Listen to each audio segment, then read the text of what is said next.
taayee hidhuun isa xiqqeessiti sirna isaa xiqqeessiti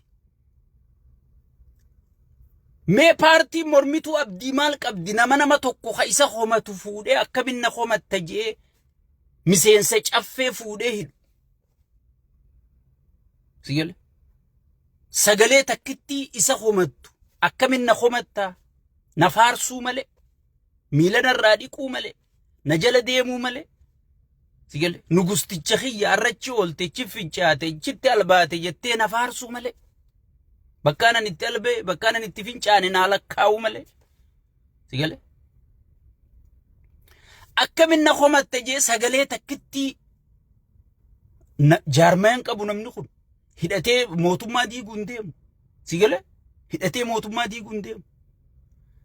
namuma miidiyaarra taa'ee isa homatu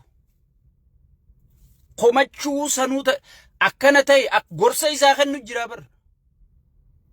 osoo ummanni beela'uu masaraan jaarin osoo doktarri beela'uu barsiisaan beela'uu barsiiftuun beela'utu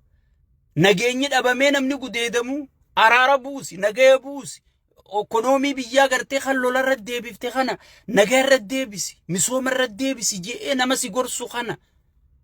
kaango gadhiisi xeetiin paartii jaarradhee takka akka waboon amma waraana jaarrattee dhuftu kana akka fannoo waraana jaarrattee loltu kanatti osoon hin lolin nama magaalaa keessa taa'ee miseensa xeeti miseensa paartii teetiiti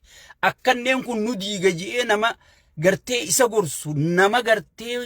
waan kana gocha kanaawu jecha kanaawu gorsa kanaa'uun fudhatiniitu paartii siyaasaa ta'aangorraa isa kaasuu deemtu ta'aangoo isaa wajji qooddachuu deemtu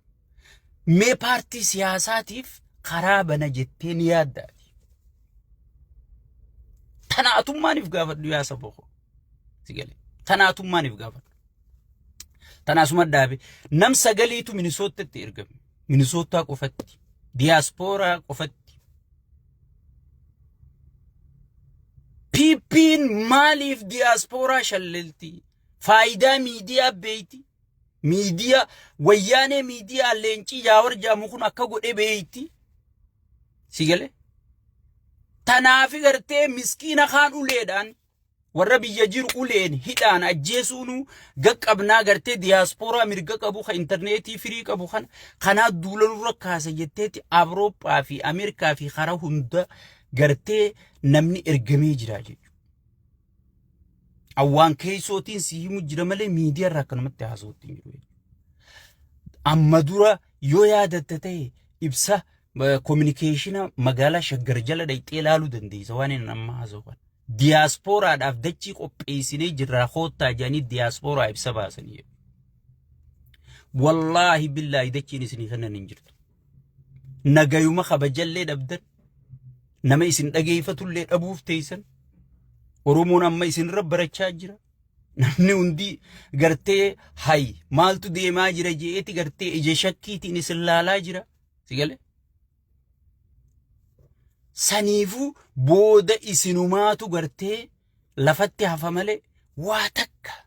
wanni isin qabsoo Oromoo gootan dhugaan isiniif duuba deebisuu dandeessan hayyoonni isin wanta godhuu dandeessan hin jiru jechuudha. Amma maalirratti xiyyeeffachuu yaan ajandaa isaaniitiin isin hima.